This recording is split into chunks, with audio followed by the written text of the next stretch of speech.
నేనేమంటున్నా, ఒక్కొక్క ముస్లింని ఒక్కొక్క క్రిస్టియన్ని బట్టలు తీసి నడి రోడ్డు మీద కోసి ముక్కలు కారం చల్లుతాను.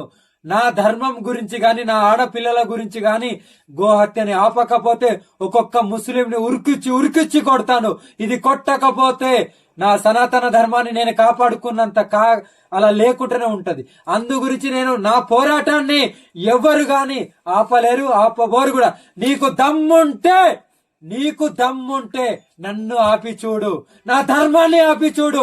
నువ్వు ఏం ఎత్తుకొని వస్తావరా నా దగ్గరికి, కానీ నన్ను ముట్టుకోవడానికి కూడా నీ దగ్గర అంత శక్తి లేదు.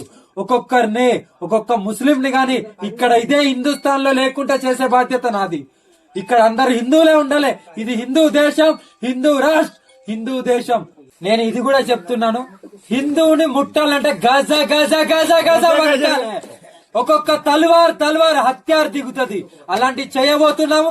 అందరం ఎంతమంది గురువులైతే ఉన్నారో అంతమంది వచ్చి సనాతన ధర్మం గురించి జెండా, జై శ్రీరామ్ జెండా, జై మహాకాల్ జెండా పాతబోతున్నాం.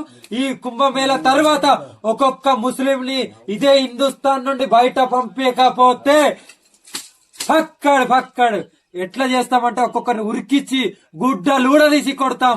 ఇక్కడ ఏ ముస్లిం ఉండదు, ఇక్కడ ఉండాల్సింది హిందువే.